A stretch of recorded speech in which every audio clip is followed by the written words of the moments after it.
Chapter 21 Why You Are Listening at Novel Full. Audio.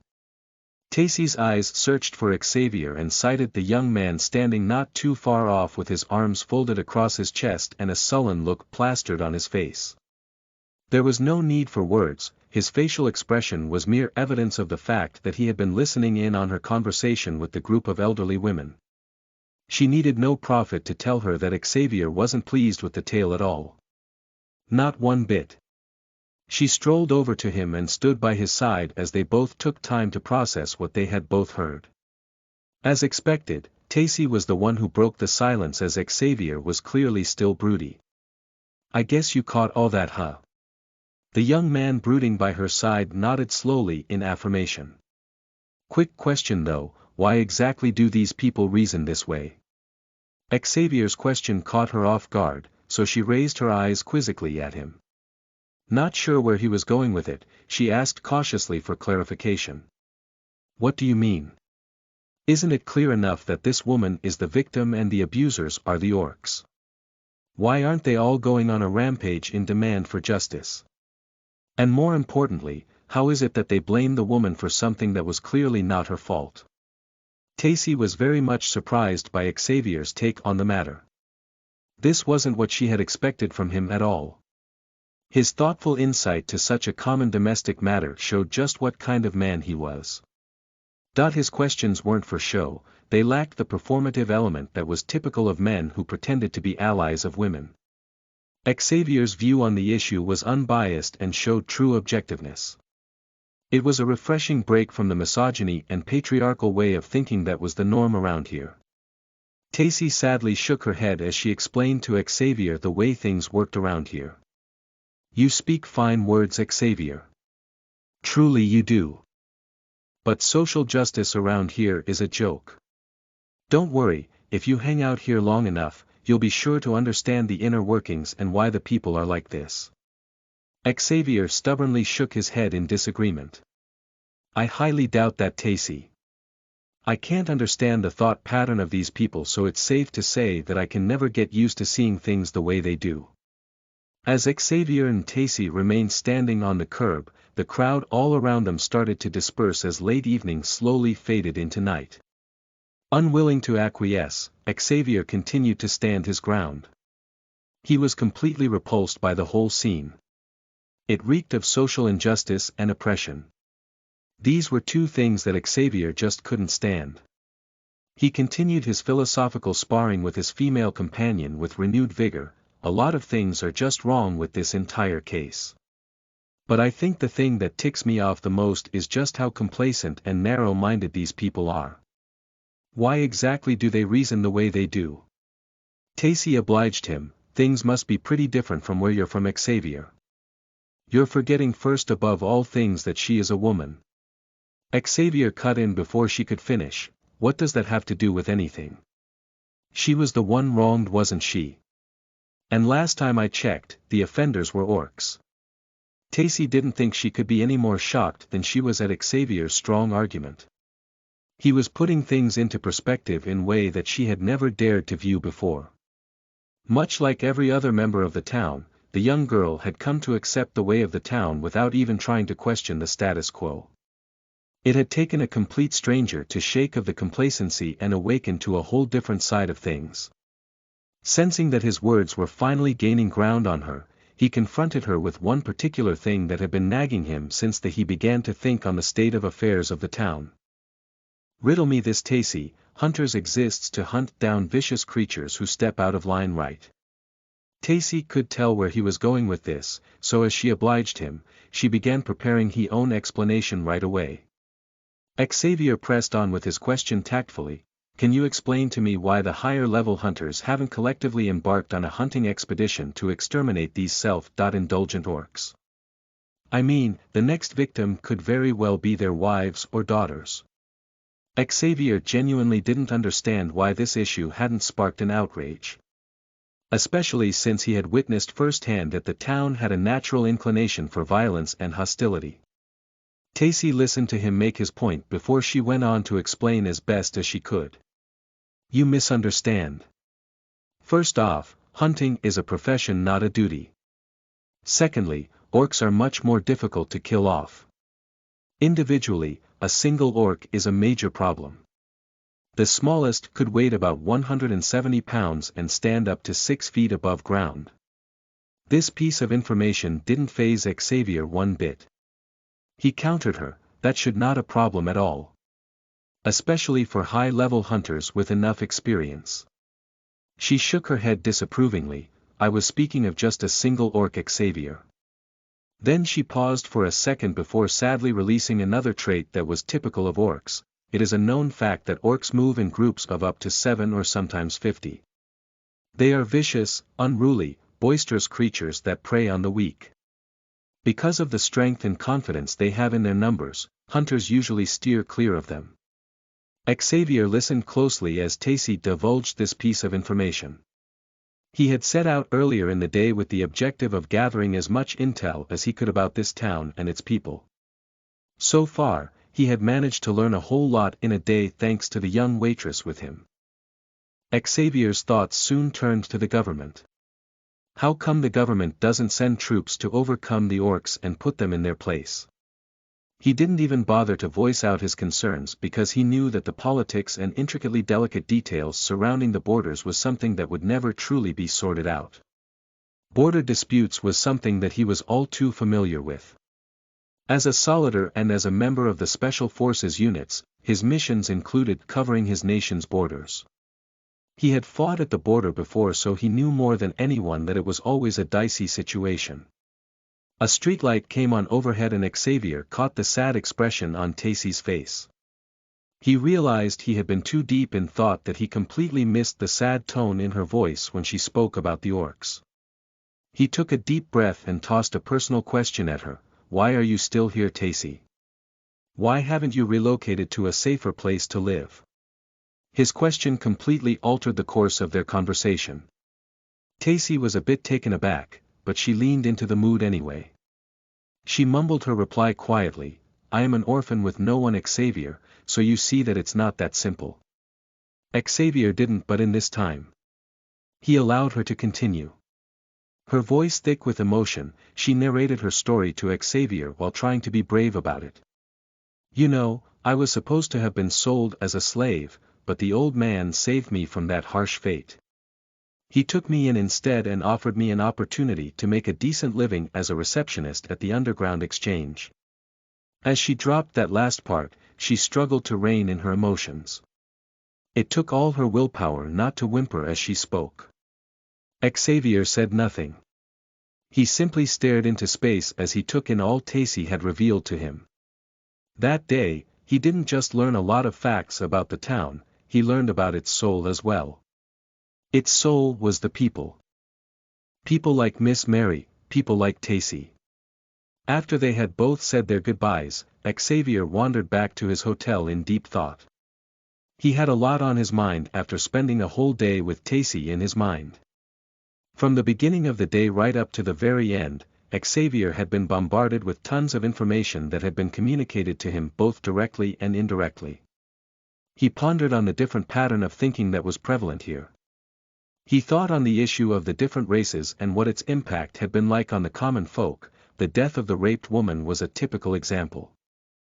Chapter 22 His Shoulder. You are listening at novelfull.audio. As Xavier strolled down the streets in deep thought, he lifted up his head and suddenly found out that he had actually arrived at his hotel. He entered the glamorous lobby only to find the hotelier pacing the hall waiting for him. As soon as he saw Xavier, he approached him obsequiously. Xavier sighed inwardly. Whatever it was, he didn't particularly feel like engaging the fat greedy man tonight. The fat man greeted him loudly. Ah! A jolly good evening to you, my dear sir. It wasn't that he cared so much about Xavier's well-being, he was simply looking for an opportunity to extract more money from him. Xavier suspected as much, so he refused to stop to acknowledge him. But that didn't deter the greedy man. He had already set his heart and sight on Xavier, and like a kid at the candy store, he was determined to get his own.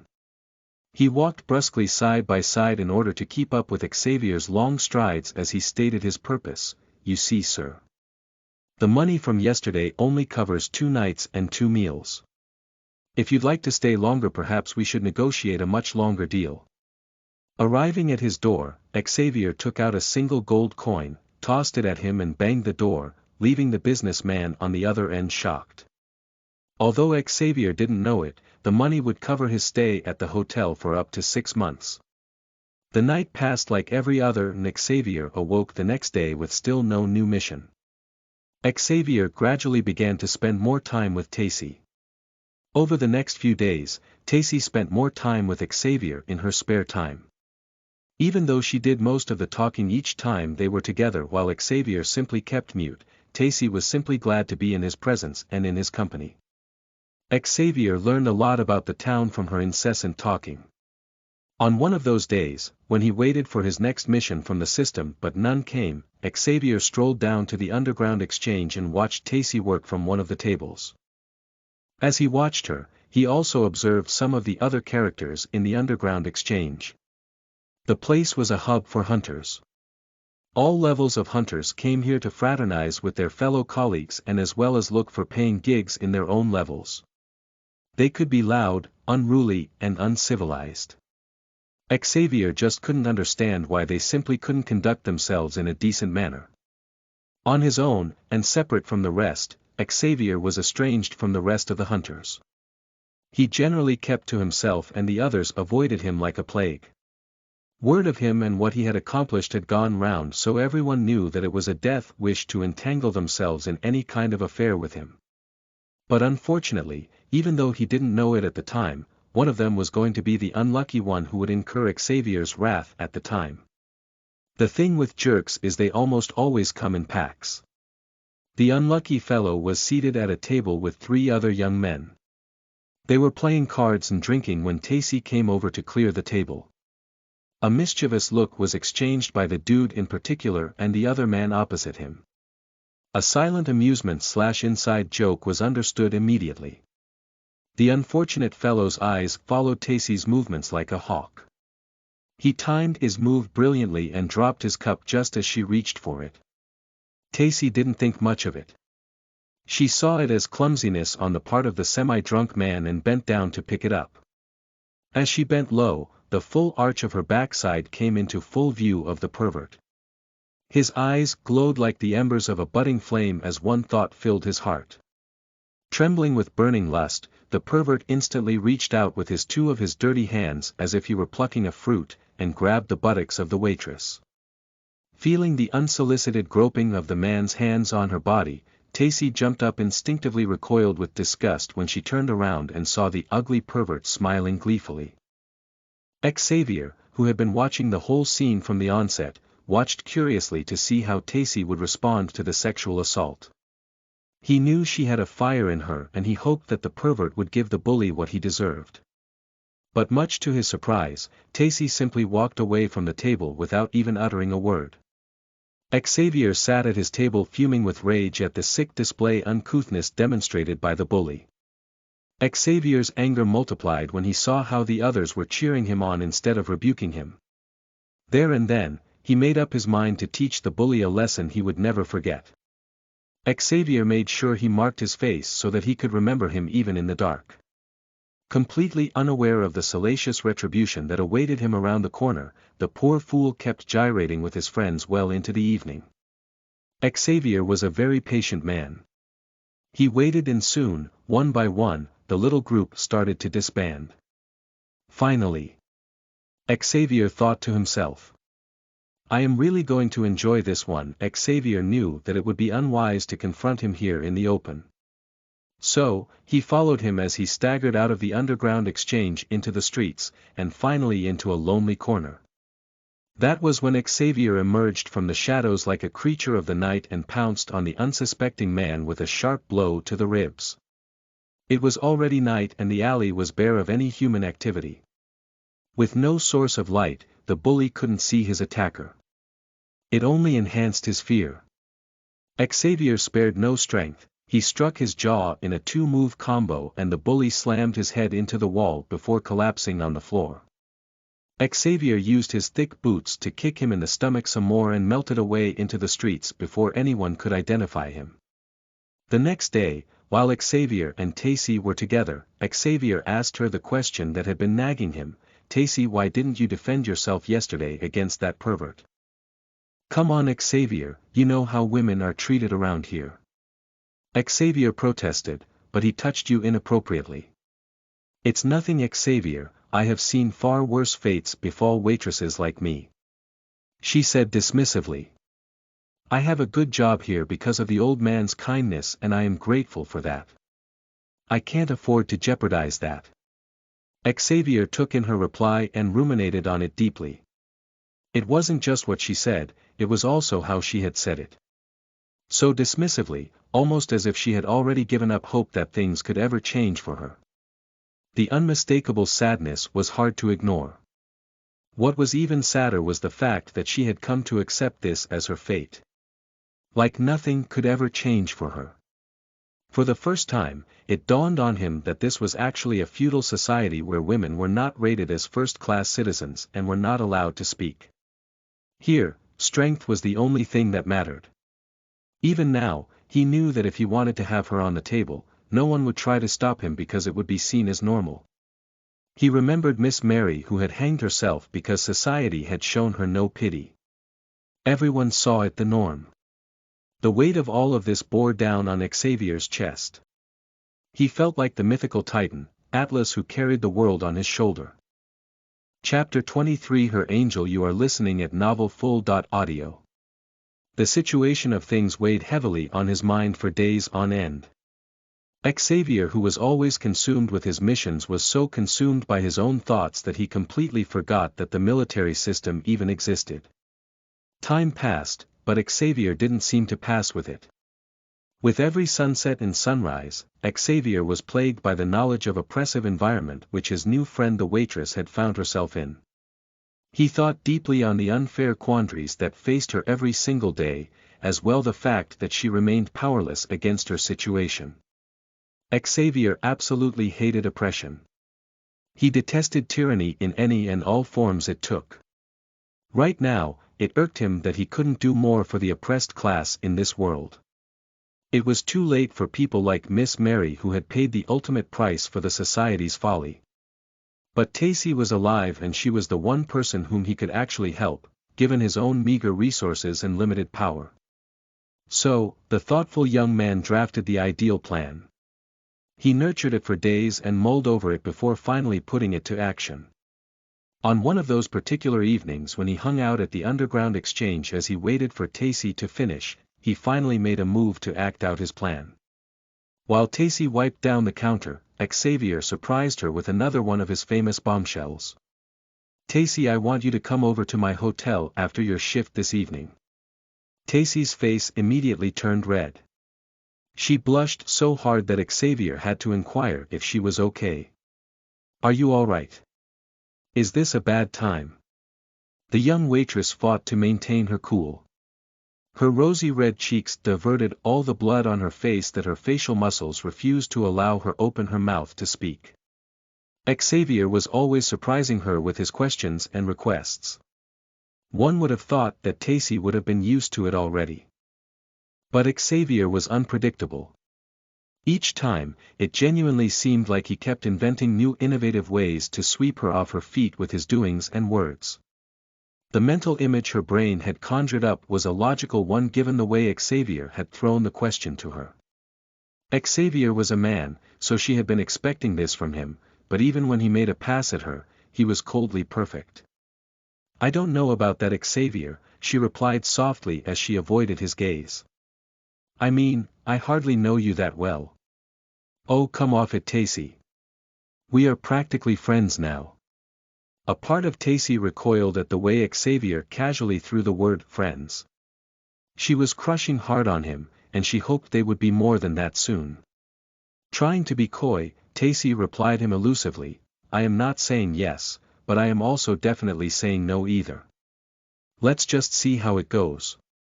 Xavier raised his eyebrows quizzically in the manner that was typical of him whenever she said something daft. He pressed on relentlessly. "It's either a yes or a no, Tacy, it's really not that hard." Tacy wasn't shocked by his persistence.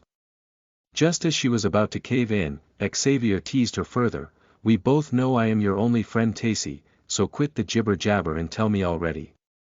Tacy was flustered. His impudence and presumptuousness could make him seem overly confident sometimes. The truth was Tacy had already made up her mind to come over from the very moment he had asked, but she wanted to play him a little longer just to weigh how much he wanted her to come over. Satisfied with her little experiment, Tacy finally consented. "Fine, I'll come over as soon as I finish my shift here. Say 7-ish. 7 is fine." As she finally agreed, Tacy looked for a sign of relief or joy in his face, but as usual, Xavier's face was as unreadable as a bronze statue. "I'll be heading off now, see you then." Tacy waved at him as he left. As she watched him leave through the exit, she noticed that Xavier didn't turn to look back. He never did. She finished the rest of her shift hurriedly. Her brain was already melting with the thoughts of what awaited her at the end of the evening with Xavier. She found herself humming a tune and swaying to the rhythm as she locked up the underground exchange. As she flirted with the idea of dashing back to her own place to change into something more fitting, she realized that she would never make it in time. She knew how much Xavier hated tardiness. She cursed herself for not putting on something more alluring at the beginning of the day. But how was she to know that today would be the day? Tacy glided through the streets of the town as if she had wings. By the time she arrived at the hotel room, she was a nervous wreck. Besieged with all kinds of thoughts, Tacy stood before the door as if she had completely forgotten how to knock. Eventually, she summoned the courage to knock, and 3 seconds later, Xavier opened the door with a blank expression on his face. "Come in, Tacy." Tacy didn't know how, but she found her body moving on its own accord as she floated into the room. Behind her, she heard Xavier lock the door and her heart began to beat wildly. She had been alone with Xavier in the past before, but she didn't know why this felt different. The soft candle light from the candlesticks bathed the room in a warm orange light. Still standing, her palms suddenly began to feel sweaty. Her stomach felt as though there were butterflies. She was well aware of Xavier's presence behind her. With her back still turned to Xavier, she began to stammer. "Xavier, look, I think we should, With no echoing footsteps at all, Xavier's form suddenly appeared before her, clutching something in his hands. "Oh no," she thought. "This is all moving too fast." Xavier finally spoke up in a clear, strong voice, "Listen to me, Tacy. I want you to take this money and leave this dangerous place immediately. You deserve a much better life than the one you're currently living at the moment.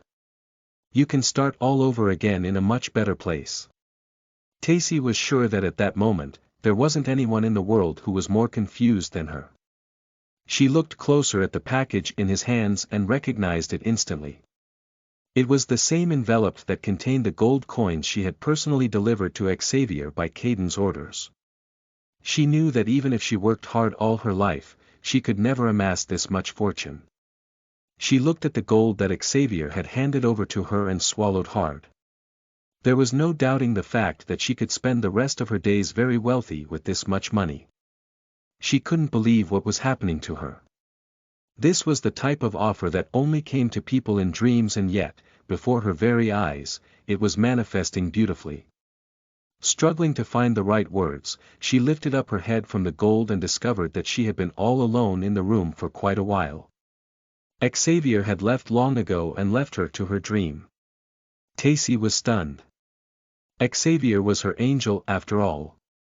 She had toyed with the idea before, but right now, holding the fortune that was the key to her future, she believed more than ever that angels actually existed. Chapter 24 set out. You are listening at novelfull.audio.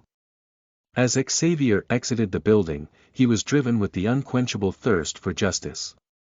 He was so consumed with this flame that it was actively threatening to devour him from the inside. At this point, he was willing to go all out against an entire herd of orcs. For quite some time, the military system that gave him his new missions had been silent. He had hoped that it would issue him a new mission that involved killing off an entire band of orcs. He knew he would derive joy from executing judgment on those bloodthirsty depraved creatures. The woman who had died as a result of being raped multiple times by multiple orcs was very fresh in his memory. Every time he remembered Miss Mary, Xavier was overwhelmed with a sense of purpose to do something about it. And right now, he had made up his mind to go hard against any orcs he came across. What's the point in having strength and skill if I can't use it to help those in need? If the damn system won't give me a mission involving orcs, I have no choice but to give myself one. He consoled himself with the fact that he was a member of the armed forces. It was the military's duty to stand up for the people. Right now, he was in the perfect place to stand up against the evil that was ravaging this land in the form of orcs. Because they felt they were unstoppable, the orcs perpetuated all kinds of violence without a single shred of empathy. Xavier knew that if he taught a few of them a sound lesson, the rest would fall in line. He was only a single man, but he knew that he could spin that to his advantage. Because he was alone, he knew that guerrilla tactics would be extremely effective on the nasty creatures. All he had to do was find their base or a place they frequented often, and he would descend on them with the indignation of a malevolent being and decimate them completely. Xavier had been walking for a while in deep thought, so when he finally came around to his surroundings, he found out that he had strayed well out the town's borders. It was almost as if his subconscious had put his body on autopilot while he was in deep thought. He took this as a sign, and summoned the military system. Military system activate. The response was immediate. System online Major Xavier Mace. Xavier considered a lot before he made his request. He knew that orcs were not like goblins who lacked individuality and common sense. He had heard tales of their exploits which portrayed their willingness to kill and as well as their affinity for destruction. So, Xavier knew that he couldn't do anything short of matching their violence with an equally greater destructive force. A simple sniper's rifle wouldn't do much. He had to bring out the big guns. So, it was with great pleasure that he placed his next request to the system. System, listen very carefully. I want a rocket launcher with 3 RPGs, I want 20 grenades, 20 landmines, a complete set of NIJ.grade body armor, a semi-automatic rifle, and some other miscellaneous battle equipment. The system paused for a few seconds before answering him in its automated voice. Affirmative. Please stand by Major Xavier Mace. Xavier knew that he had earned and accumulated a lot of points from his previous missions. So, he basically had everything he needed to cash out on such a large order of weapons. Everything he had requested for was intentional. Xavier not only planned to kill off the orcs, he planned to make it a great slaughter. He knew that this was the only language they could ever understand. Fortunately for him and unfortunately for them, violence and destruction was a language that he spoke fluently. The system soon gifted Xavier his prized possessions. The fresh mechanical smell of military-grade weapons always excited Xavier. He took out every piece of equipment and weapon and inspected it thoroughly. The first thing he did was to strap on his NJ.grade body armor. It was made from the finest fibers of Kevlar which could stop a bullet and a blade. It was also created with fittings for different kinds of equipment and weapons. The explosive devices were all activated and ready to be deployed. It was almost midnight, and once again, Xavier found himself on the hunt again in the woods. Only this time, he wasn't gunning for a miserable immature goblin with an ordinary sniper. This time, he was well equipped with enough ammunition to level an entire village. With everything he needed to bring hell to the orcs who were unfortunate to meet him, Xavier set out into the sparse vegetation that was east of the town. With his system full of weapons of destruction, Xavier weaved seamlessly through the woods like an apex predator on the prowl. Even at night, Xavier was still an excellent tracker. Using his night vision goggles, Xavier searched for footprints as he scanned the residual heat signatures that showed him the recent activity in his surroundings. The information which Tacy had given him concerning the orcs proved to be effective as searched for them. Soon enough, he chanced upon sets of extra-large footprints that led him deeper and deeper into the womb of the forest. Xavier was on full alert. He hadn't tangoed with orcs before, so he was a bit unfamiliar with their tactics, but he suspected that they were also vigilant creatures since they were capable of ambushing unsuspecting travelers and hunters. The moonlit night gave him a little bit of leeway as he paved through the jungle in search for his prey. As the footprints on the earth became more and more pronounced, Xavier picked up on a blood trail as well. He deduced that the orcs were pursuing a wounded animal or person. Somehow, Xavier doubted that a large group containing this much orcs would waste their time on a prey as basic as an ordinary animal. No, it had to be a human. By the looks of it, the human was severely injured. Determined to find them, he pressed on with renewed vigor. A short while later, Xavier reaped the first reward of his diligence and persistence. Not too far ahead of him, he began to hear the sound of fighting. He crouched down and listened closely with rapt attention as he struggled to discern the loud sounds and figure out what was going on. Finally, he thought to himself, I finally get to see some action. Hidden in the bushes, and with the black night as his covering, Xavier struggled to make sense of the battle noises he was hearing. It appeared that the group ahead was involved in an altercation. But he couldn't make out the details because he was still at least several meters behind. Damn it! I need to know what is happening. Chapter 25 Encounter. You are listening at novelfull.audio. Xavier knew he couldn't make a well-informed without adequate information. So he did the next best thing given the situation. He began to make the necessary preparations for the encounter ahead.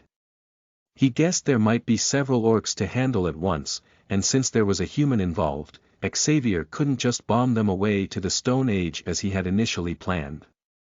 He skittered through the bushes and covered another 1,000 meters before he finally came up on the scene. The night sky was still dark and the moonlight was dim, so Xavier put on his night goggles and switched to infrared display. He deftly ascended up a nearby tree and quietly settled down to map out the scene.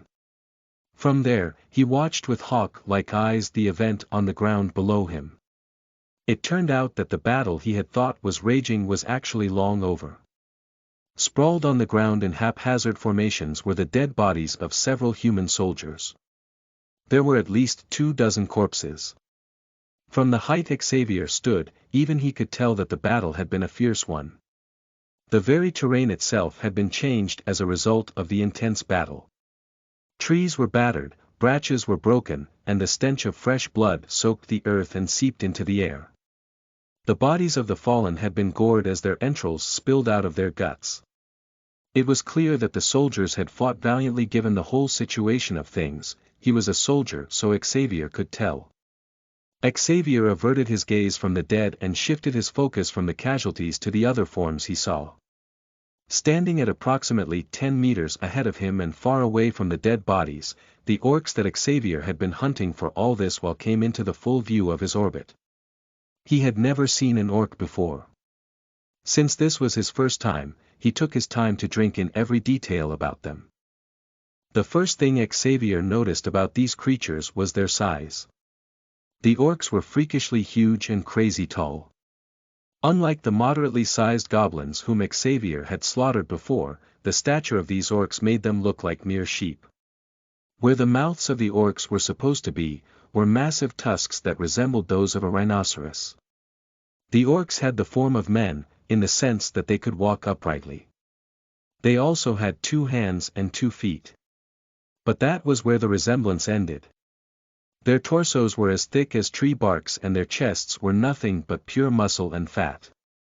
When they opened their mouths to communicate, it sounded like something between the roar of a lion and the deep grunt of a man with a bass voice. They were semi-naked save for loin-cloths that barely covered their privates. Some of them were injured presumably from the battle, but they didn't seem to be bothered by the blood flowing from those skins. Xavier noticed for the first time that there were no dead orcs. The only dead bodies were the human soldiers. The impact of this information wasn't lost on Xavier at all. It turned out that Tacy's intelligence had been right after all. Orcs were indeed very formidable adversaries. They seemed to have no problem with crushing human hunters and soldiers alike. The scene before him was a clear testament to that fact.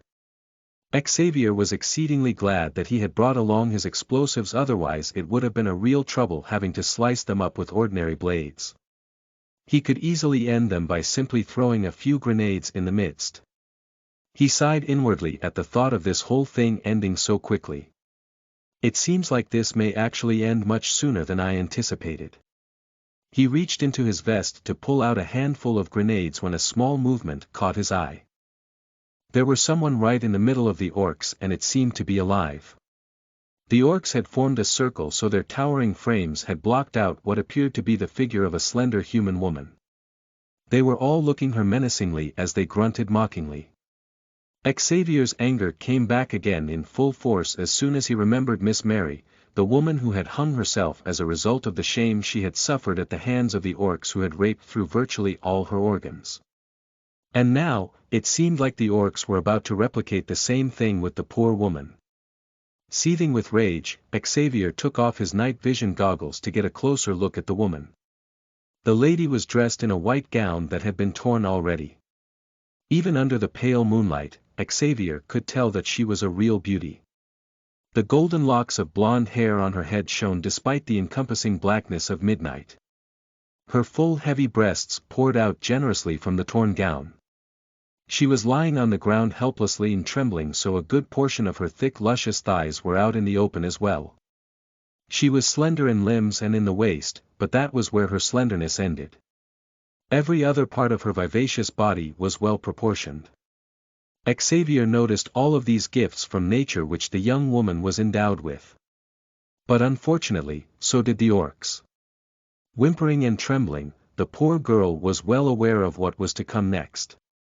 She had been running for a long time from the orcs, so she lacked the strength to beg, talk less of running or fighting back.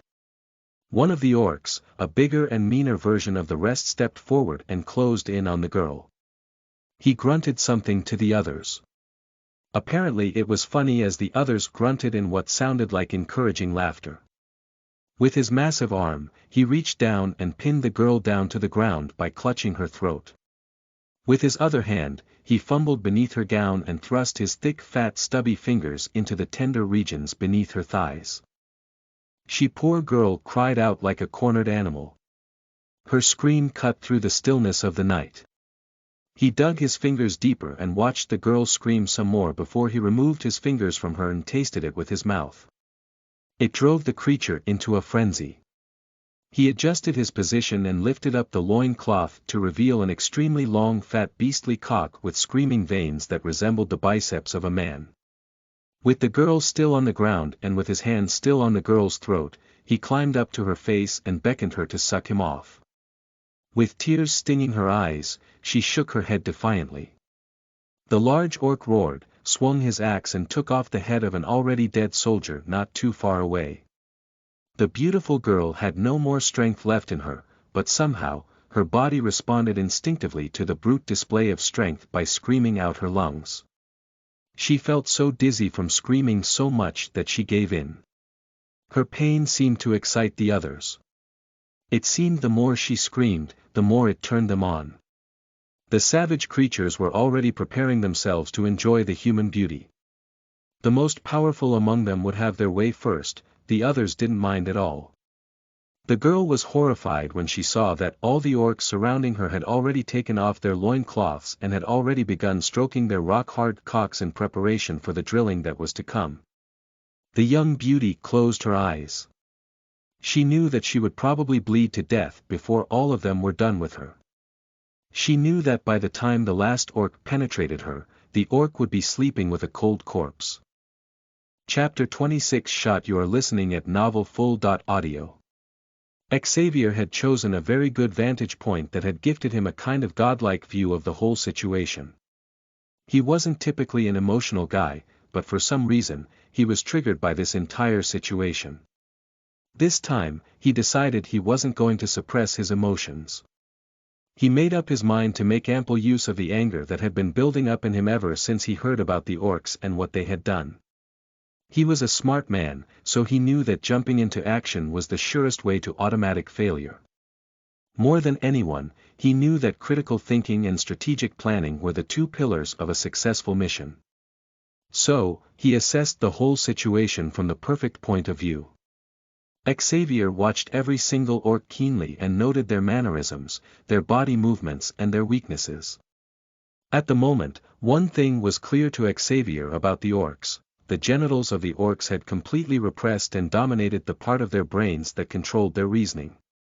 So, they were basically open to both psychological and physical attacks. At the speed of light, Xavier factored all of these things as his brilliant mind went to work.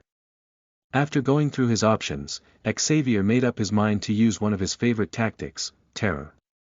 It was a befitting gambit for bullies like orcs who thrived on the fear of their victims. Xavier's mind connected the dots at the speed of light.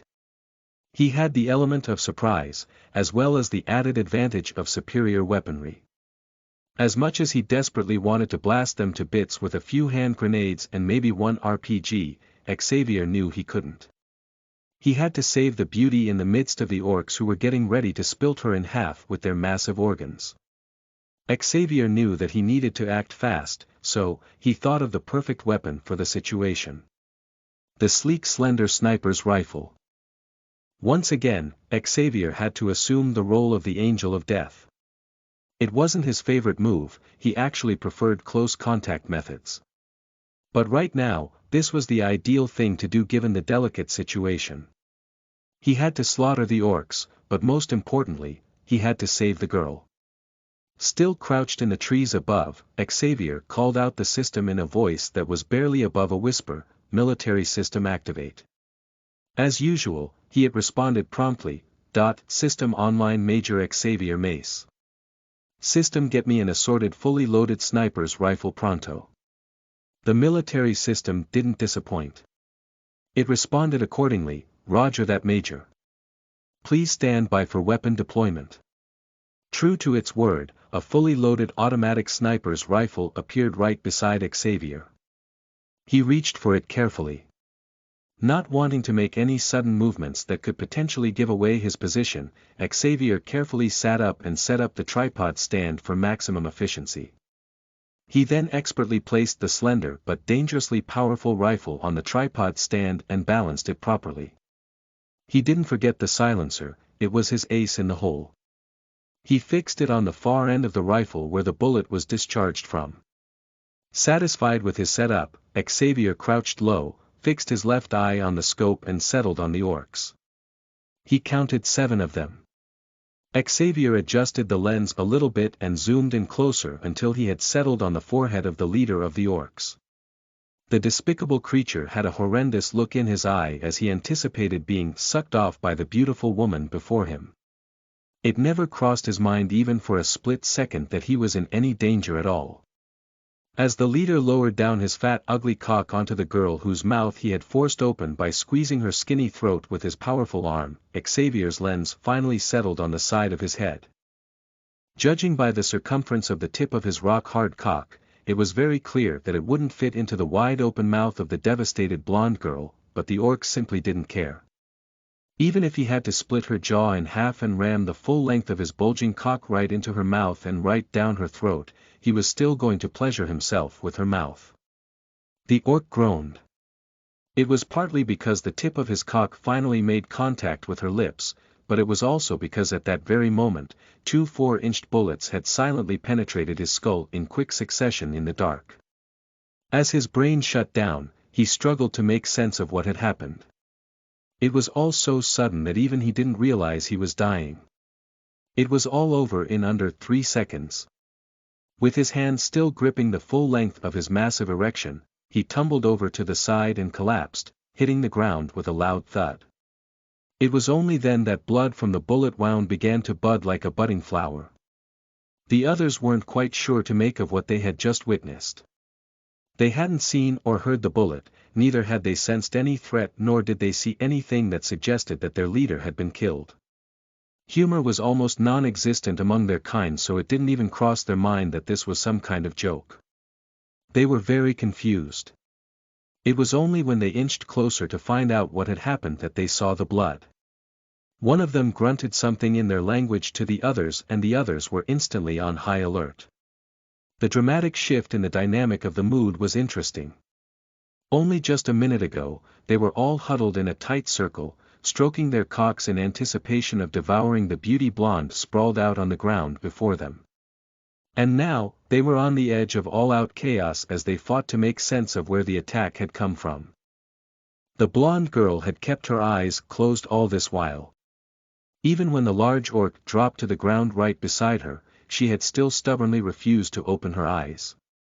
But when she could no longer ignore the commotion around her, she opened up her eyes, and the first thing she saw was the bleeding corpse with a severe head wound. She opened her mouth and screamed with all her might. At that very moment, something interesting happened.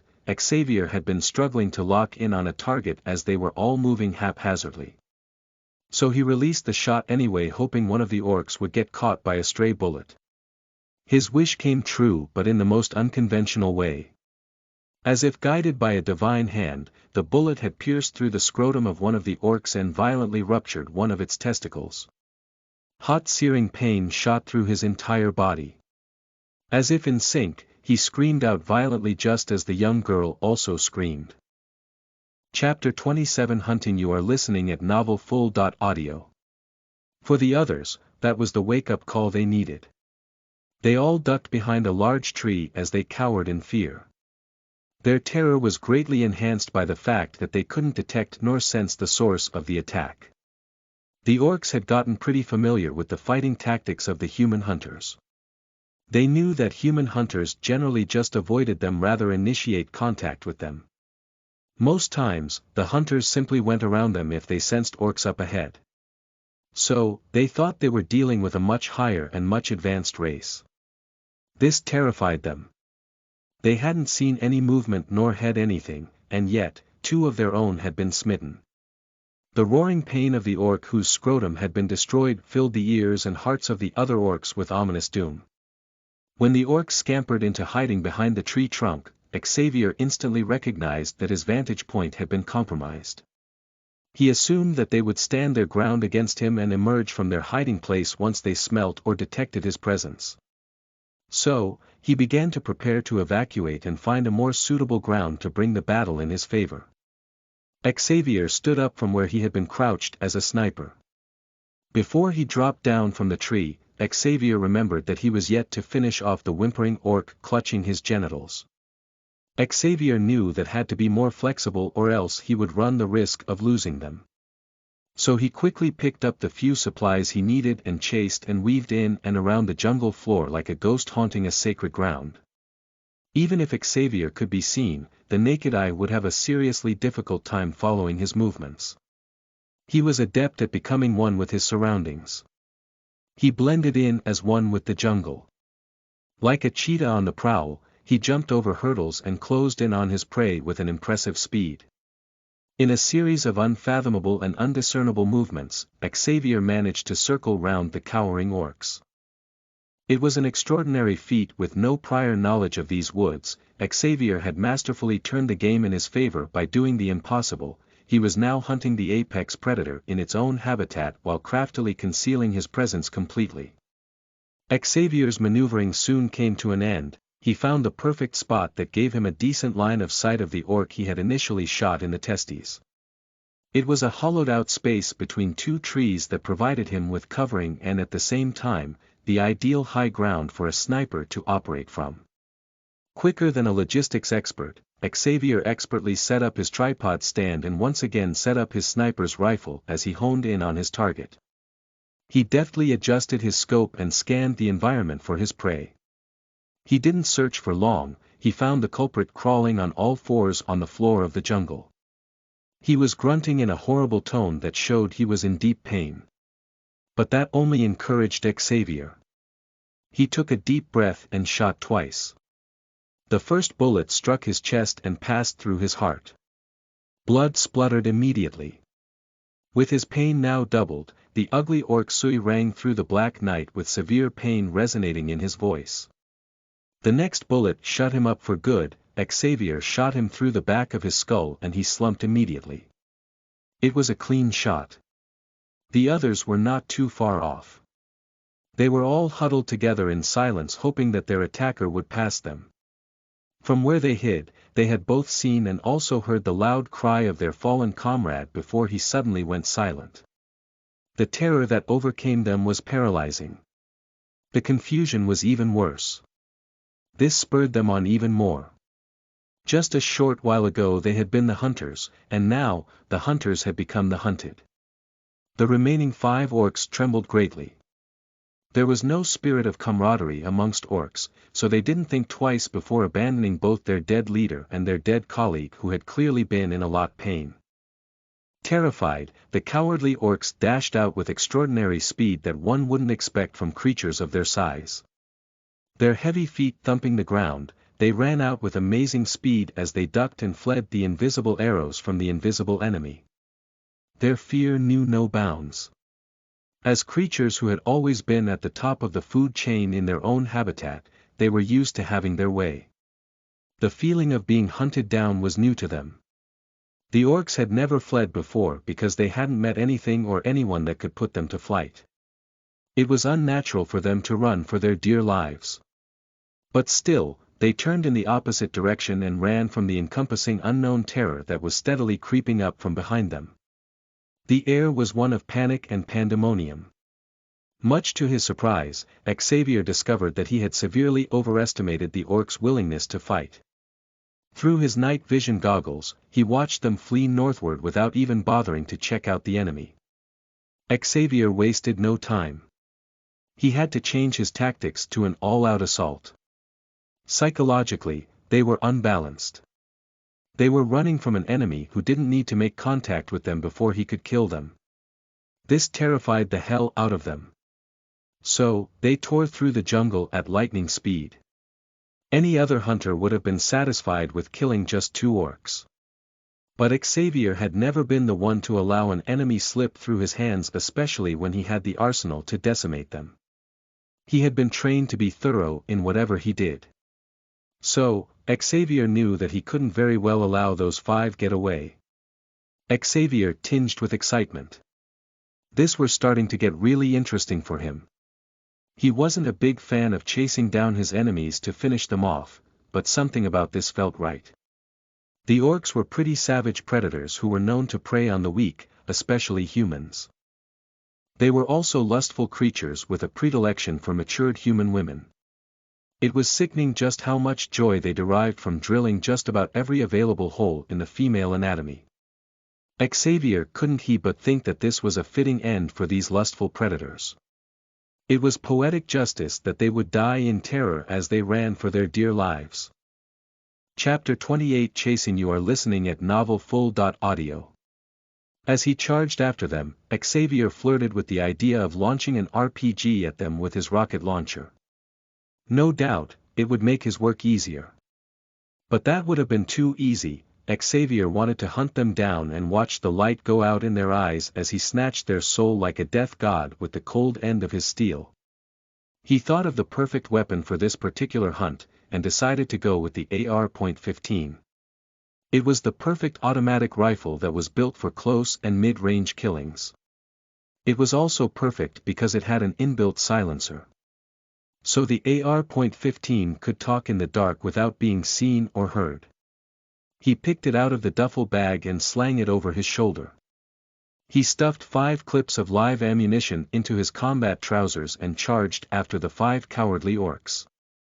O.org. As his boots touched down on the earth with each step, not one single sound was made. Xavier was in no great hurry. Orcs were not built for running long distances, so he knew that they would soon burn out. He switched to infrared display as he marched through the woods clutching his rifle in both hands. The skimping images of the orcs soon came into the full view in Xavier's night vision goggles just ahead. Xavier's predictions had been right after all. Their strides were starting to slow down as they fought to put as much distance between them and the invisible enemy closing in behind them. As Xavier watched the orc struggle to get away from him, he noticed one other thing.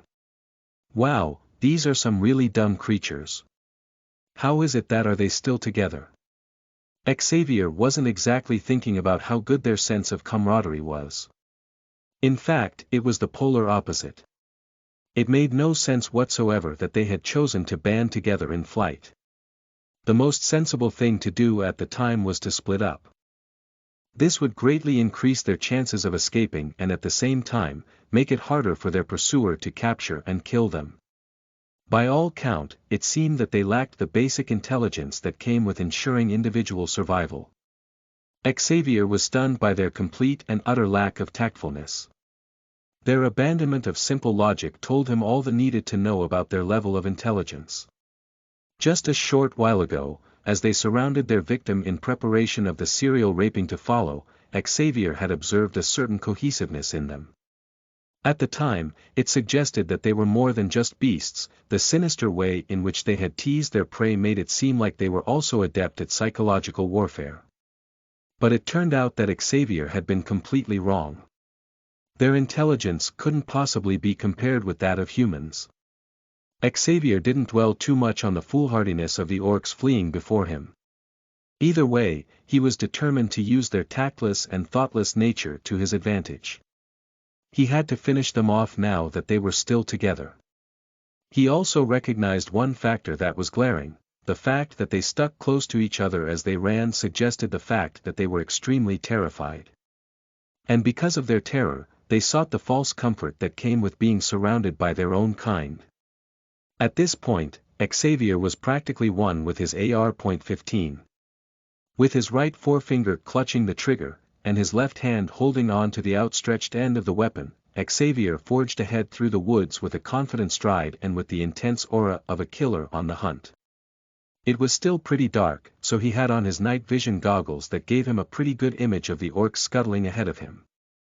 As Xavier had anticipated, the orcs began to slow down. Their stamina wasn't built for fleeing, so they stumbled and fell as they struggled to keep up with their original pace. Xavier gained in on them without any hassle. Soon enough, the back of the orc in the vanguard came into his orbit. He chuckled to himself as he lifted up his weapon to take aim. "I've got you now, you vile creature." The last orc behind them all struggled to keep up with the others. Clearly he was the weakest and the most terrified. He kept stumbling and falling and stumbling and falling in his bid to match the long strides of his superiors before him. Xavier watched with malicious glee, and the orc struggled desperately to stay on his feet. But alas, it was his time to go, and Xavier had no pity for it. Xavier made no move to mask his presence. In fact, it was his hope that they would sense him coming and burn hotter with the cold smoldering flame of despair. He lifted his rifle to his eye line and aimed at the last orc. By some cosmic chance, the orc fell again. It was almost as if some divine hand was wearing it down to be killed by the heartless assassin behind. As it struggled to get up, Xavier squeezed his trigger.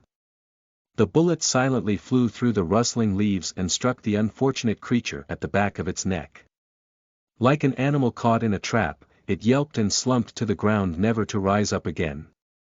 The other orcs ahead of it were way too concerned about their own survival that they didn't hear or notice when their comrade fell. Even if they had heard, it wouldn't have made any difference. They tore through the woods in the darkness with the wind rushing past their ears and the rustling leaves brushing against their skin that had been dampened by dew. Xavier's cold black form loomed over the bleeding corpse of the orc he had just killed. He looked at it, hesitated for a bit, and then shot it twice through the head again.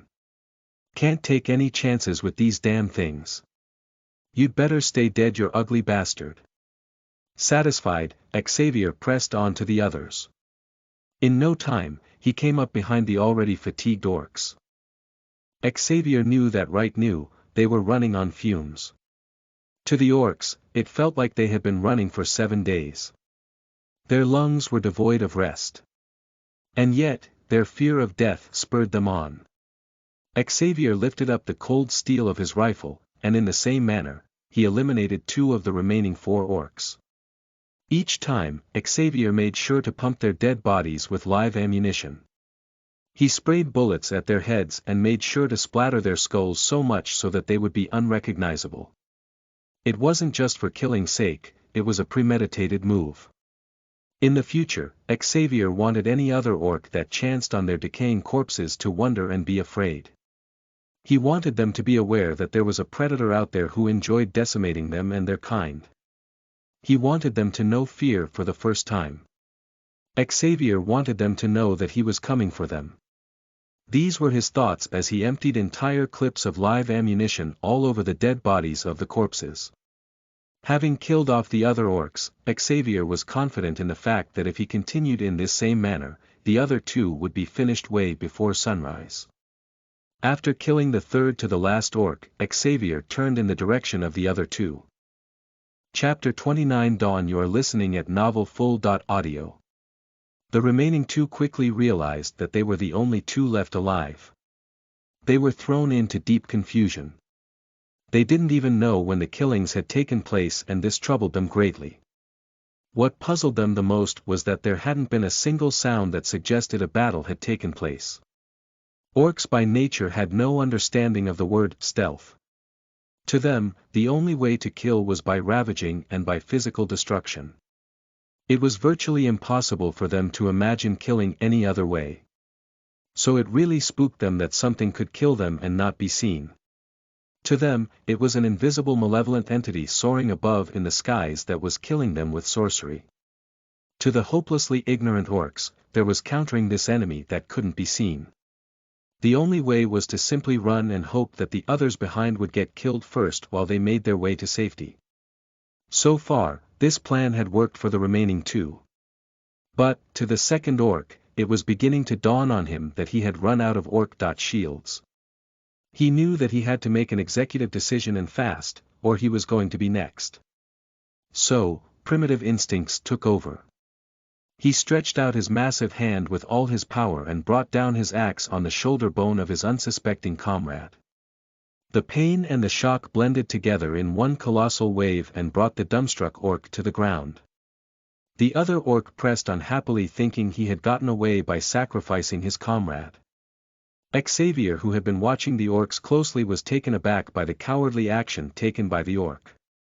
A few seconds ago, Xavier had been confident that there was no possible way that he could hate the orcs more than he already did.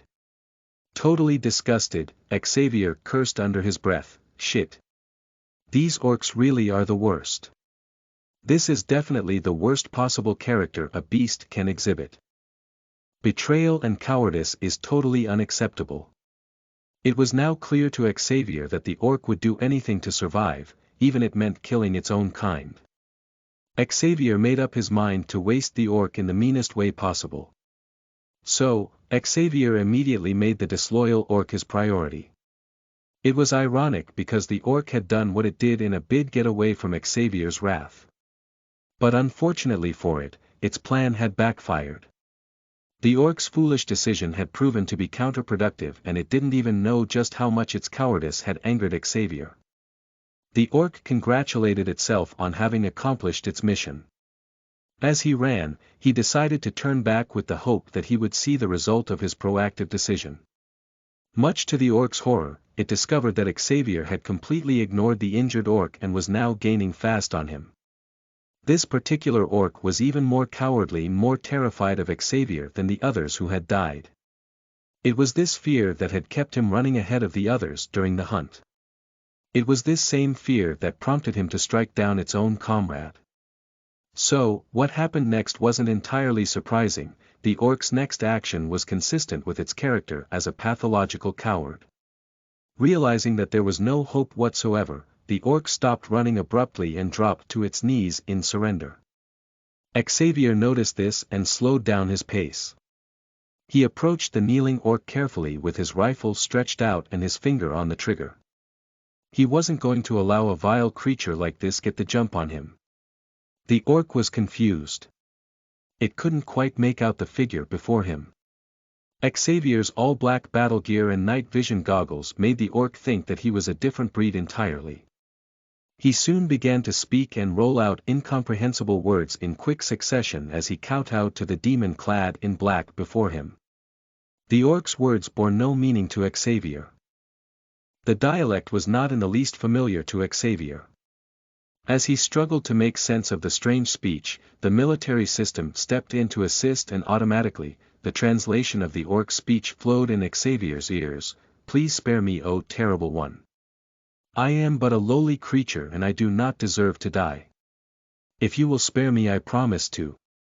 Xavier's bullet ended the orc before he could complete its speech. Xavier laughed at the orc's futile attempt at negotiations. "There's no way in hell I will ever take anyone who betrays his own seriously." Xavier walked over to its bleeding body and spat on it as he spoke. "Eat dust, you double-crossing cunt." With that, Xavier began to riddle the bloated corpse of the orc with bullets. From skull to groin, Xavier splattered it until its entrails were visible. Satisfied with his handwork, Xavier doubled back in the direction of the wounded orc. The wounded orc was grasping for air and trying to crawl away when Xavier came up on him. Through the military system's translations, Xavier struck up a conversation. "Okay buddy, you're going to tell me everything I want to know and I will let go.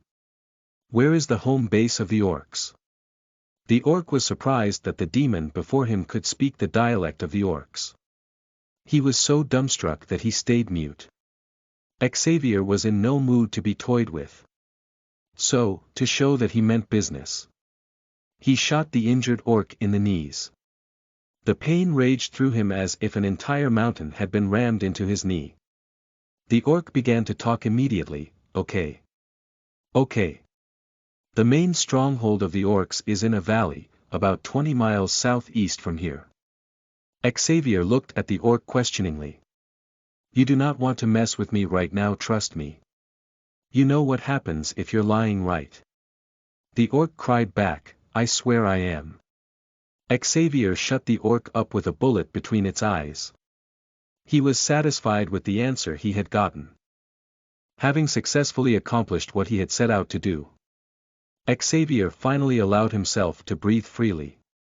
What had seemed like an impossible task had been taken care of within a very impressive time frame. 7 orcs. All dead. All unrecognizable. Xavier looked to the sky and saw that signs of dawn were hovering and looming at the edge of the sky. The slight golden-orange streaks in the horizon told him that the sun would soon be up.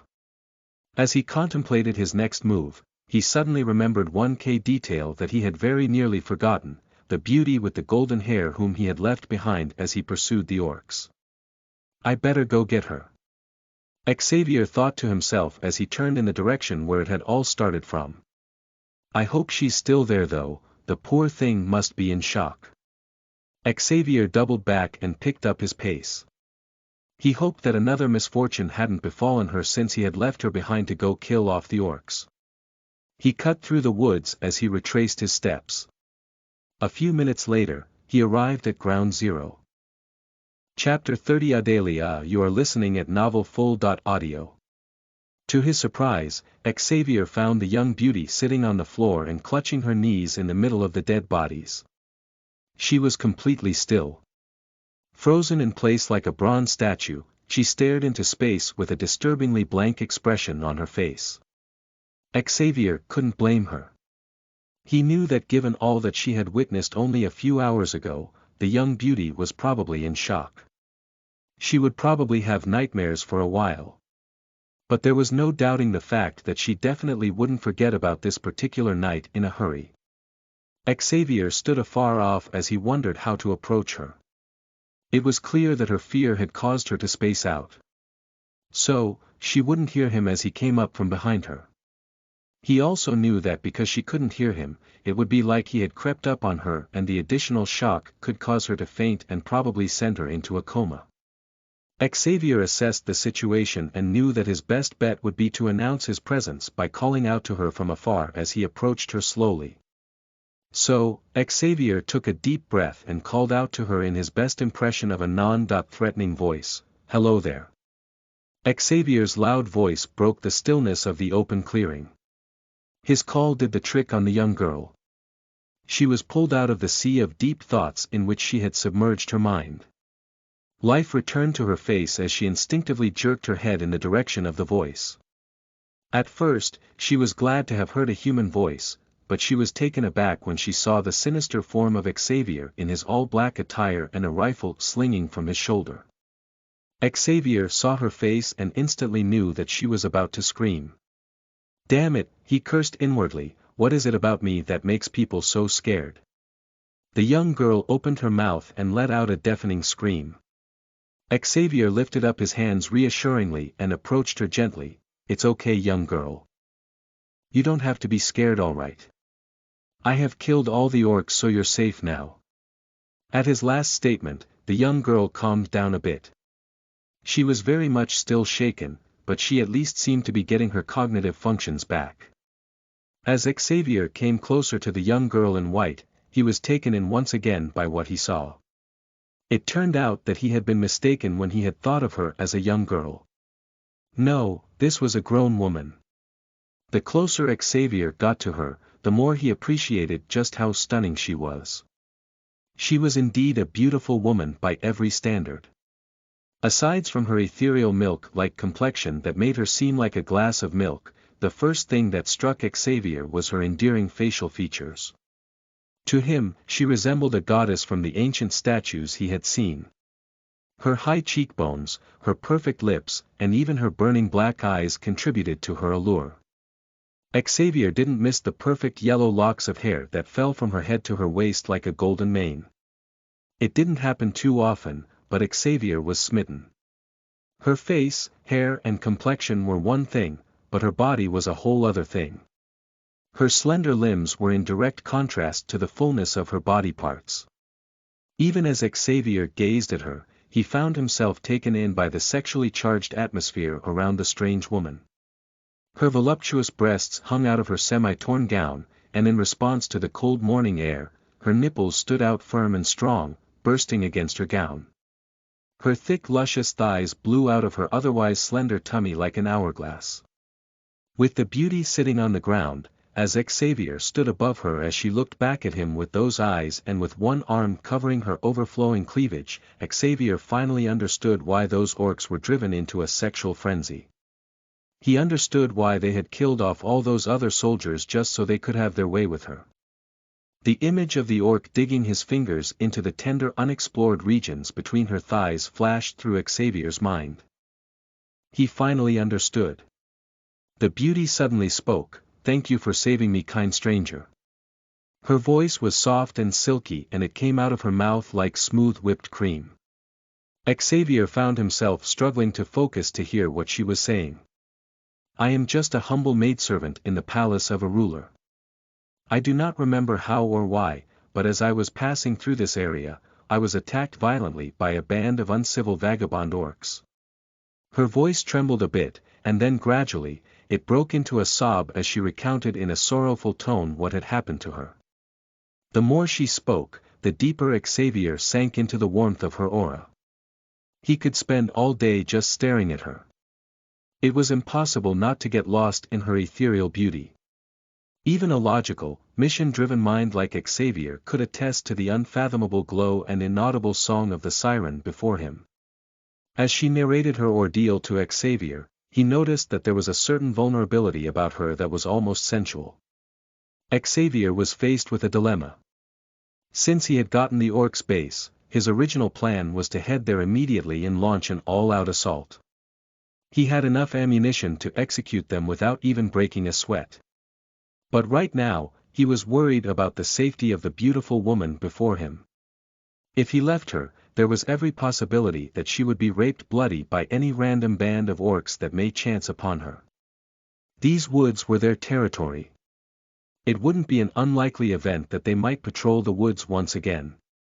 Even if the orcs wouldn't come across her, there was every possibility that other creatures, or even humans might take advantage of her. If he couldn't leave her behind, Xavier knew that the only other viable option would be to get her to safety and protect her from any other threats that might surface along the way. Xavier quickly ran the numbers and discerned the fact that he would surely lose a lot of time and ground if he decided to help her out. There was no way he could get her home safely and at the same time, make it back to his original mission of bombing the base of the orcs. As these thoughts raced through his mind, a worried look crept across his face. The beauty, who had been narrating all this while, had fully regained her composure. She was quite perceptive, so she picked up on Xavier's hesitation. Without beating about the bush, she asked him blatantly, "What's the matter, stranger? You seem disturbed. Did I do something wrong?" Her question jerked Xavier out of his mental process. He quickly got himself back as she threw her question at him. He knew that her motive wasn't insincere. Not wanting to lie to her, he considered his answer briefly and replied her accordingly, "Oh, honestly, I was on my way to go kill off the remaining orcs. But I remembered you and..." He paused. Xavier tried his best not to sound overly egotistical as he answered her. But the blonde woman wasn't in the least bothered about his bravado at the moment. On her own end, she cringed at the mention of the word orcs. She fought to push her fears behind her and started to see things from his perspective. She couldn't fault his reason for hesitating. It was understandable. She suddenly realized that she had been discourteous. He had saved her life and she hadn't even introduced herself. "Please, pardon my manners, stranger, it's rude of me not to have introduced myself." She held on to the edge of what remained of her dress and curtsied in the manner that was typical of medieval ladies. "My name is Adelia, sir. My entire family was murdered in one night by the orcs. If you would have me, I would like to tag along with you and watch as you bring an end to their miserable lives." Xavier was surprised. This was far from what he expected from her. He didn't quite know how to react to the new turn of events. He couldn't help but be impressed and at the same time, a little worried. "I am Xavier Mace. And I come from a land far away from here.